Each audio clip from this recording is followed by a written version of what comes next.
महाराष्ट्रातल्या तमाम शेळी पालक बंधू आणि भगिनीनो, नमस्कार. बंधूंनो, आज तुम्हाला एक वेगळ्या विषयाबद्दल माहिती सांगतो. बघा, सरासरी जे नवीन शेळी पालक आहेत का नाही, माझे नवीन शेळी पालक बंधू ज्यांचं वय 20 ते 30 वर्षाच्या दरम्यान आहे, त्यांना धडपड कुठंतरी काय करावं वाटते, एक वेगळी धडपड वाटते. त्यांना वाटतंय मी काय करावं. सध्या तर नोकऱ्याचं प्रमाण कमी आहे. मग धंद्याकडे वळत असताना जर शेळी पालनाच्या धंद्याकडे वळलं तर नेमकं कशा प्रकारे वळावं, एक वेगळी ओढ असते बघा. आणि सरासरी बंधूंनो, ह्याच्यावरच फोकस मी तुम्हाला एक मोजके काही मुद्दे सांगतो. ह्याच्यामध्ये हे शेळी पालक सरासरी अपयशी का होतात, एक थोडे ठोकताळे सांगतो बरं का. मग हे अपयशी का होतात? 100 पैकी बंधूंनो, माझ्या हिशोबानं 95% लोक अपयशी होतात. 95%.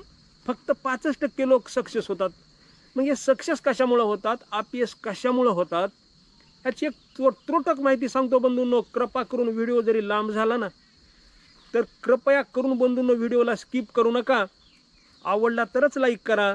कारण मी लाईक का करा म्हणतोय बंधूंनो, कारण तुमचं एक लाईक दुसऱ्या 2 ते 4 माणसांचं आयुष्य बदलण्याची त्याला संधी देऊ शकतं बंधूंनो. म्हणून तुम्हाला मी लाईक करा म्हणतोय. वाटलं एखाद्याला शेअर करू वाटलं शेअर करा.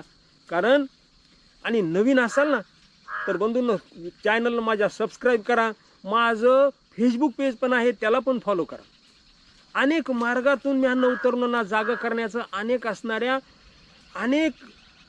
मला जितकं ज्ञान आहे ना, तेवढं माझं इतर तरुणांना देण्याचा बंधूंनो मी प्रयत्न करतो. तर बंधूंनो, मी मुकुंद पालकर, मुक्काम पोस्ट सौंदानांबा, तालुका कळंब, जिल्हा धाराशिव. उस्मानाबादी शेळी मिळण्याचं एकमेव आमचं ठिकाण म्हणजे आमचा धाराशिव जिल्हा.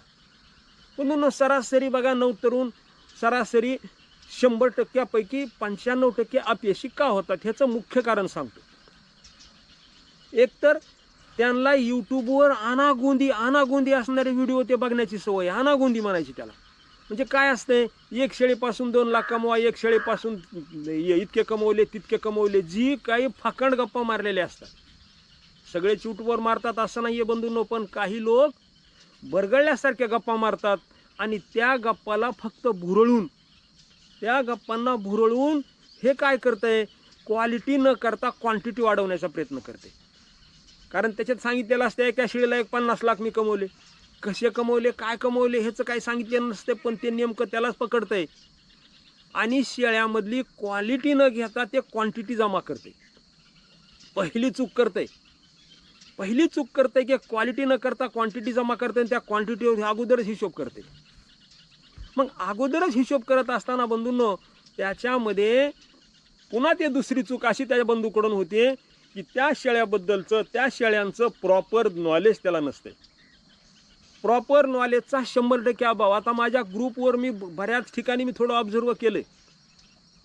माझ्या ग्रुपमध्ये जवळजवळ माझ्या हिशोबानं 200 लोक आहेत. फक्त म्हणतात मला ॲड करा म्हणतात. भरती तर 200, पण तो माझा बंधू त्या ग्रुपवर कुणाचीच कॉमेंट, एखाद्याची रोगाविषयी जर कॉमेंट आली तर काळजीपूर्वक वाचत नाही, असं माझं ठाम मत आहे. आणि वाचत असेल तर तेच प्रश्न पुन्हा डबल दुसरं कुणीतरी विचारते. मग हा किती विरोधाभास आहे. म्हणजे त्याला त्याच्याबद्दलचं गांभीर्य नाही आहे, अजिबात गांभीर्य नाही. ज्यावेळेस ते चोर वेळ येईल त्यावेळेस ते कॉमेंट करत बसते, माझी शेळी संडास करते.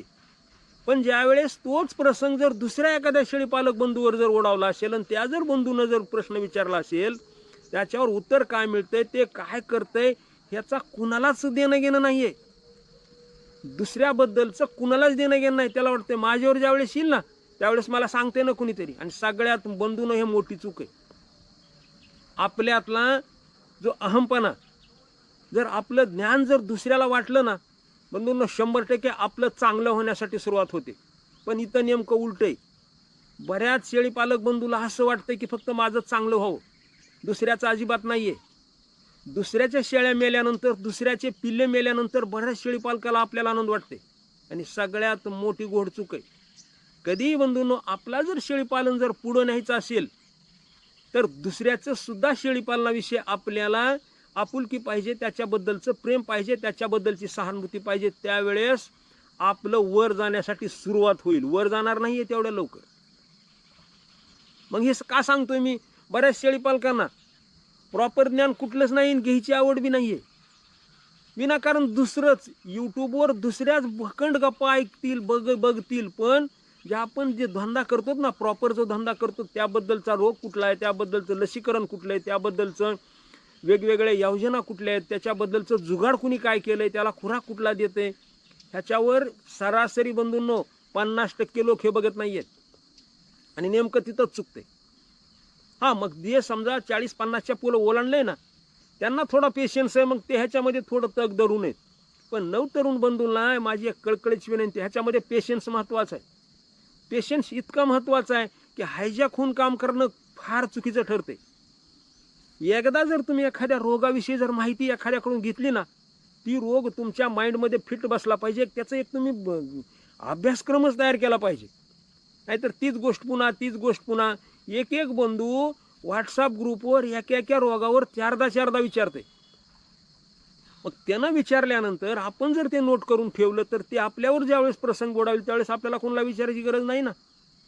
असं बऱ्याच जणाला ह्याचं ज्ञान नाहीये आणि त्याच ठिकाणी ते चुकते. एक तर शेडवर अनागोंदी खर्च केलेला असते, आती शेडवर खर्च केलेला असते, सगळी फॉर्मॅलिटी त्यानं पूर्ण केली असते, सगळं स्ट्रक्चर नंबर 1 शेळ्या आणलेल्या असतात. मग शेळ्या आणल्यानंतर त्या रोज एका शेळीला कुठली तरी तक्रार होते.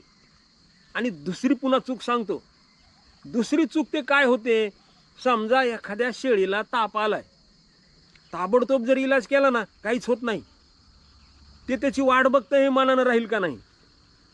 समजा एखाद्या शेळीला संडास लागली किंवा एखाद्या शेळीला नाकाला शेंबुडे, तुम्ही त्याचा तुरंत इलाज करा, काहीही करा, मग दगड माती 12 भानगडी काही तुम्हाला जे वाटतंय, तुम्हाला जे पटतंय, जेणेकरून त्याच्यावर कुठंतरी 10% 5% मारक ठरेल. एवढं केलं ना, समजा आता आपल्याला ताप आली, आपण दवाखान्यात जाण्या अगोदर काय करतो, कुठली तरी दवाखान्यातली गोळी खातो का नाही, कसलीही गोळी, त्या गोळीनं काय होतंय, मानसिक काही आणि त्या गोळीनं काही त्याची ताप राहते आणि नाही राहिली तर पुन्हा दवाखान्यात आपण जातो. तसं ह्या सुद्धा प्राण्याला तुम्ही दिसल्याबरोबर तुम्हाला जे वाटतंय का नाही इलाज, जे तुमच्याकडे आहे का नाही, ह्याला विचारून त्याला विचारून काहीतरी त्याचा मेळ घालून जर त्याला इलाज केला तर ते 25% त्याच ठिकाणी थोडं रिकवर होते. पण हे माझे बंधू सरासरी करत नाहीयेत, असा माझं ठाम निर्णय करून फेल जाते. ते काय करते, 1-2 दिवस तशीच वाट बघते, आज राहील उद्या राहील. बंधून ते मनानं कधी राहत नसते. वातावरण चेंज झालं तर 100% त्याला आजार येते आणि 1-2 दिवस वेळ केला तर ते जास्त होते. 4थ्या दिवशी ज्यावेळेस ते खाली बसते त्यावेळेस तुम्ही डॉक्टरला बोलवताय किंवा तुम्ही इलाज करताय त्यावेळेस वेळ निघून गेलेली असते. सगळ्यात मोठी हे दुसरी चूक आहे. तिसरी चूक, तुम्हाला इतरांना विचारण्याचा कमीपणा वाटते. 100% हे सांगतो बरं का, मी छाती ठोक सांगतो. दुसऱ्याला कसं विचारावं, माझं आता मरायलंय, दुसऱ्याला कसं विचारावं, ह्याचा सगळ्यात मोठा कमीपणा माझ्या तरुण वर्गाला आहे. तर बंधूंनो, हा मुद्दा सगळ्यातला खोडून काढा. आपल्यावर प्रसंग आलाय ना, किती बी येड्याला विचारा, एखाद्या वेळेस तुम्हाला ती येडं सुद्धा मार्ग दाखवते. हा सगळ्यात मोठा दुर्गुण आहे. चर्चात्मक हे करा, चर्चात्मक हे औषध उपचार करा आणि आपल्याला येत नसेल, जरी येत असेल ना तर दुसऱ्या चौघाला विचारून इलाज करा, इलाज वेळेवर करा. दुसरी गोष्ट, खुराकावरला खर्च कमी करा.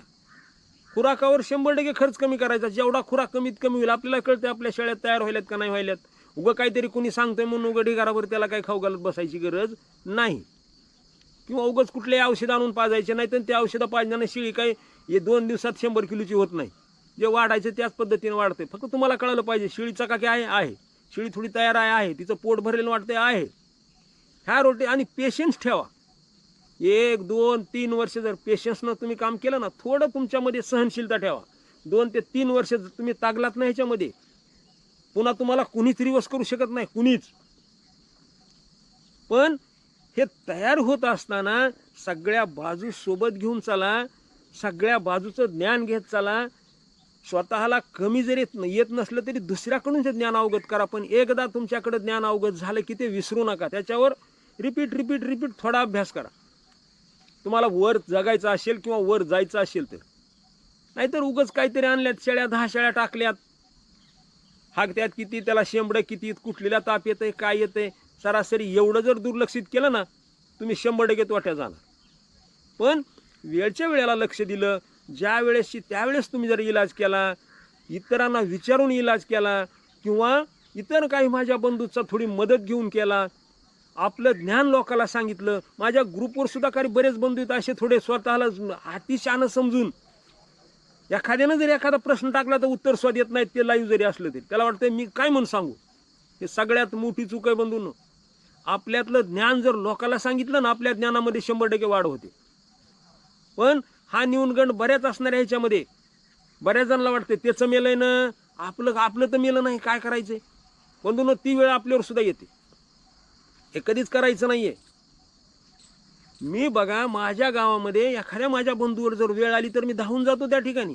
मला जेवढं येतं तेवढं त्याला मदत करतो. पण मी असं म्हणत नाही आता माझं काही नाही, त्याचं मेलंय मरणा. सगळ्यात मोठा बंधूनं हे आपला लॉस आहे. माझ्या ग्रुपवरल्या सुद्धा सगळ्या बंधूंना माझी एक सूचना आहे की समजा एखाद्यानं जर एखादा प्रश्न टाकला तर तुम्ही जर त्या ठिकाणी लाईव्ह असाला तर मी तर काय आता दिवसभर त्याच्यावर ऑनलाईन येऊ शकत नाहीये. जर कोणी माझा एखादा बंधू ऑनलाईन असेल आणि त्या बंधूला जर ते कळत असेल, कसलं बी चूक असू द्या काही असू द्या, त्यानं जर तो इलाज केलेला असेल त्याला सांगावं. आणि त्या इलाजाचा त्याला जर फरक पडला असेल तर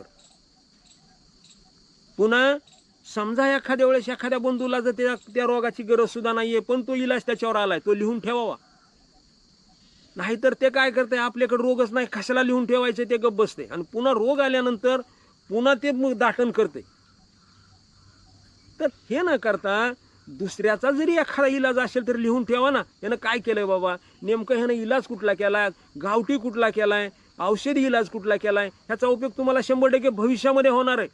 पण ह्याचं सरासरी हे गांभीर्यानं कुणीच घेत नाहीये आणि सगळ्यात मोठा हा दोष आहे. त्याच्यानंतर पुढचं सांगतो, सगळ्यात मोठं मार्केटिंग आपलं विकतंय काय, आपलं बाजारामध्ये घेतात लोक काय आणि आपण पिकवतो काय, ह्याची सांगड जमली ना एकदा दोनदा फसताल तुम्ही. पण एकदा सांगड जमली आणि एकदा तुम्हाला रोटेशन कळालं की तुम्ही पुन्हा तुम्ही जगाच्या पाठीवर 100% डॉन आहे. विकत असताना सुद्धा बाजारात नेऊन विका, एकदा दोनदा फसल तुमचं, एकदा दोनदा फसल. पण ज्यावेळेस तुम्हाला लक्षात येईल की नाही रे बाबा माझं चुकलंय, आयला पण थोडी सुधारणा करायला पाहिजे, असं तुम्हाला हळूहळू तुम्ही एक एक पायरीवर जाल आणि तुम्ही एक वेळ ह्याचे तुम्ही राजा बनाल. पण हे तुम्हाला स्वतःलाच करावं लागतं. ह्याच्यामध्ये काय लावणीची काडी नाही, फिरवली की झालं ते ओके. सक्सेस तुम्हाला करायचे, मेहनत तुम्हाला करायची, कष्ट तुम्हाला करायचे. कष्ट लय गाढवासारखं जास्त नाही, मी माझ्यावरून सांगतो. पण वेळच्या वेळेला न चुकता न कामचुकार करता प्रॉपर नॉलेज घेऊन, येत नसलं तरी कमीपणा समजून दुसऱ्याला विचारून एवढं केलं ना 100% तुम्ही सक्सेस आहेत.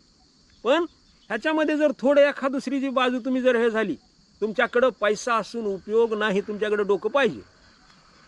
आणि जास्त डोक्याची बी गरज नाहीये, सिंपल डोकं पाहिजे. सिंपल एकदम साधं. नसेल डोक्यात राहत लिहून काढा.